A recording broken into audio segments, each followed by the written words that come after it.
नमस्कार दोस्तों, आपका स्वागत है हमारे इस चैनल में। एडवोकेट कृष्ण कुमार त्रिपाठी। दोस्तों, आपके ऊपर जब भी कोई एफआईआर होती है पुलिस थाने में, तो जनरली एक जो ट्रेडिशन फॉलो सभी करते हैं वो ये कि पुलिस ने एफआईआर लिख ली है हमारे खिलाफ और पुलिस जो है वो इन्वेस्टिगेशन करेगी और इन्वेस्टिगेशन करने के बाद पुलिस चार्जशीट पेश कर देगी। अगर ऑफेंस में बेलेबल है या जिसमें बेल मिल जाती है तो आप इंतज़ार करते हैं कि पुलिस जब चार्जशीट पेश करेगी तब हम बेल करवा लेंगे। और अगर नॉन बेलेबल है तो फिर आप क्या करते हैं कि पहले एंटीसिपेटी के लिए ट्राई करते हैं और एंटीसिपेटी जब नहीं मिलती तो फिर कोर्ट में सरेंडर करने के बाद हम रेगुलर बेल के लिए अप्लाई करते हैं। जनरली यही ट्रेडिशन सब जगह फॉलो किया जाता है। इसी के संबंध में कुछ इम्पॉर्टेंट चीज़ें मैं बताना चाहूँगा आपको, जो कि आपके बहुत काम की क्रिमिनल लॉ में। जब कभी भी आपके पर एफआईआर हो और आपको ऐसा लगता है कि एफआईआर झूठी हुई है, ये फर्जी एफआईआर है ना।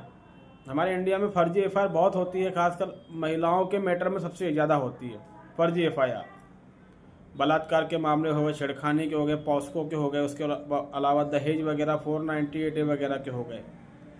तो जब कभी भी आपके ऊपर कोई एफआईआर होती है, आपको लगता है कि फर्जी एफआईआर है और मेरे पास एविडेंस है, मैं प्रूव कर सकता हूं कि ये एफआईआर फर्जी है। अब एफआईआर तो हो गई, तो अभी इन्वेस्टिगेशन चल रहा है, ठीक है। अगर आप जेल में हैं या फरार हैं, जो कुछ भी है, तो फिर आपको अपने परिवार के किसी मेंबर की मदद लेनी पड़ेगी, साथ में अपने वकील की हेल्प भी आपको लेनी पड़ेगी। आप कोर्ट में सेक्शन 156(3) की एक एप्लीकेशन लगा सकते हैं और जज साहब से रिक्वेस्ट कर सकते हैं कि जो एफआईआर हमारे ऊपर हुई है वो फर्जी है और उससे संबंधित एविडेंस हमारे पास हैं। तो पुलिस को आदेशित किया जाए कि पुलिस एक फेयर इन्वेस्टिगेशन करे चार्जशीट फाइल करने के पहले। पुलिस द्वारा फेयर इन्वेस्टिगेशन किया जाए और जो एविडेंस हम दे रहे हैं उन एविडेंस को पुलिस रिकॉर्ड में ले। आपको मजिस्ट्रेट के सामने ये एप्लीकेशन लगानी पड़ेगी, उस मजिस्ट्रेट के सामने जिसका संबंध आपके एरिया से है। ध्यान रखें, आप लोगों को कोर्ट के बारे में पहले भी छोटी मोटी जानकारी दे चुका हूं मैं कि आपके शहर में जो कोर्ट होती है उस कोर्ट के अंदर कई जज बैठते हैं। जजों के बैठने की जगह का कोर्ट रूम कहा जाता है, ठीक है। और हर इलाके का एक मजिस्ट्रेट होता है, ये चीज़ ध्यान रखें। तो अपने मजिस्ट्रेट के पास जाकर आपको एप्लीकेशन देनी है, रिक्वेस्ट करना है कि जो मेरा मैटर है फर्जी है, इसमें चार्जशीट पेश नहीं हुई है।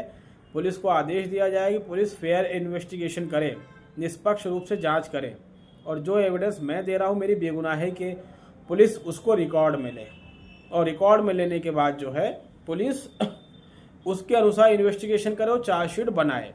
हमारे इंडिया में जो प्रोसीजर है क्रिमिनल लॉ का इतना थर्ड क्लास है कि समझ में नहीं आता कि सांसदों को मूर्ख कहें जो कानून बनाते हैं, केंद्र सरकार को मूर्ख कहें या फिर हमारे जजों को मूर्ख कहें। मतलब जो एक आम आदमी सोचता है कि पुलिस दोनों पक्षों को सुनती होगी, उसके बाद डिसाइड करती होगी, ऐसा कुछ होता ही नहीं है। बहुत ही हास्यप्रद है। मतलब ऐसा लगता है कि सिस्टम को डिज़ाइन किया गया है आम नागरिक को परेशान करने के लिए।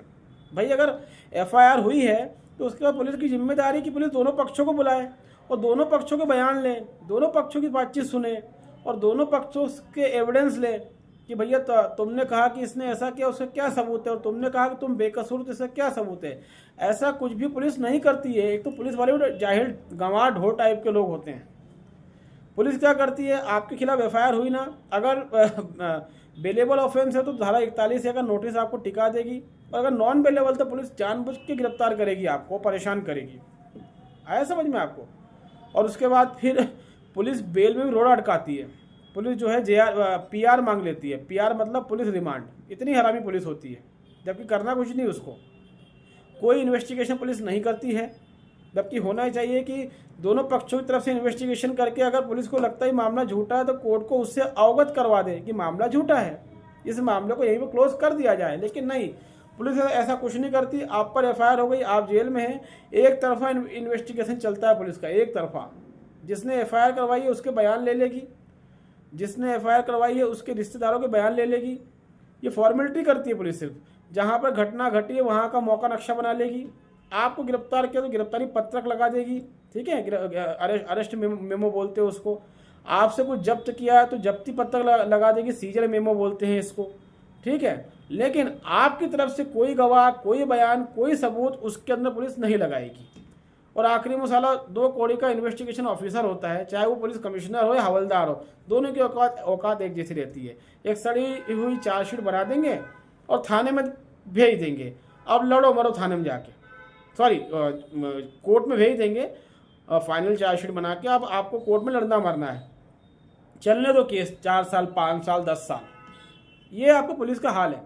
यही कारण है कि 5.5 करोड़ मामले जो पेंडिंग है उसमें पुलिस का बहुत बड़ा योगदान है, ठीक है। जिस तरीके से अगर पुलिस हर मामले की ईमानदारी से जांच करे, मैं दावे से कहता हूँ झूठे मामले आने ही बंद हो जाएंगे, लेकिन पुलिस ऐसा कुछ नहीं करती है। आप पहली बात तो FIR ही नहीं लिखती है, अगर लिखी पैसे लेके लिखी, अब उसमें उटपटांग चार्जशीट बना देती है, अब आप परेशान होते रहिए। और कभी जज पुलिस से नहीं पूछता कि तुमने जो चार्जशीट फाइल करी है इसमें कहाँ साबित हो रहा है कि व्यक्ति ने ये क्राइम किया है। जज ये बात पुलिस से कहीं पूछता ही नहीं है। मतलब जज साहब भी नौकरी करने के लिए आए हैं, जज साहब को सैलरी से मतलब है, बाहर में जान दो, क्या हमें क्या करना, ठीक है।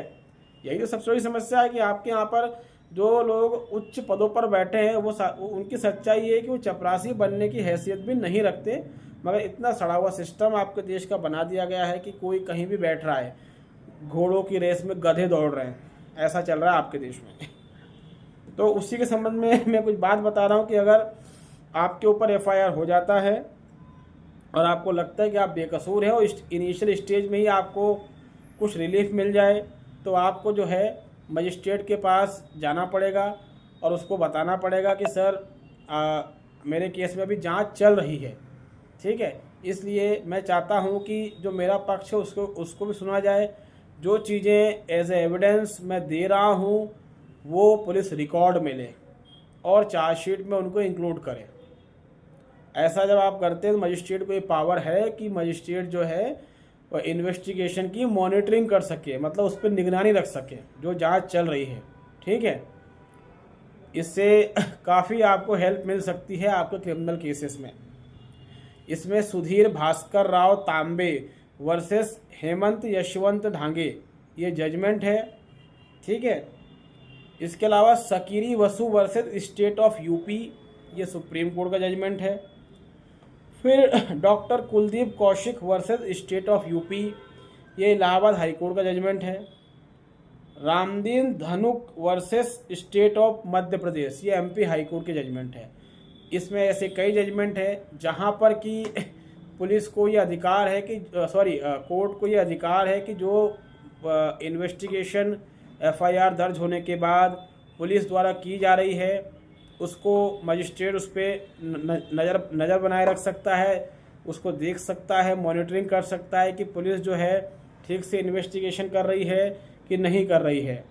सेकेंड थिंग, फेयर ट्रायल मतलब कि निष्पक्ष विचारण चलाना, ये हर नागरिक का फंडामेंटल राइट्स है, चाहे वो अपराधी हो या विक्टिम हो, उसका ये अधिकार है कि कोर्ट में जो ट्रायल चल रहा है वो बिल्कुल फेयर हो, निष्पक्ष हो, उसमें किसी तरह का भेदभाव ना हो, किसी तरह का उसमें कोई मूर्खता या एप्लीकेशन ऑफ माइंड की कमी जैसी चीज़ें उसमें नहीं होनी चाहिए।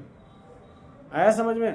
तो जब कभी भी हम पर FIR होती है तो हमें इमीडिएटली पहली बात तो जो एविडेंस हमारे पास हो वो कलेक्ट करना चाहिए और जज के पास एप्लीकेशन लगा देनी चाहिए कि पुलिस जो है वो फेयर इन्वेस्टिगेशन करे, मेरे एविडेंस पुलिस रिकॉर्ड में ले और आप जो हैं केस की मॉनिटरिंग करें जब तक कि चार्जशीट फाइल नहीं हो जाती है। जब आप ऐसा करेंगे तो कहीं ना कहीं कोई ना कोई पॉजिटिव रिजल्ट आपके पक्ष में ज़रूर निकल कर आएगा।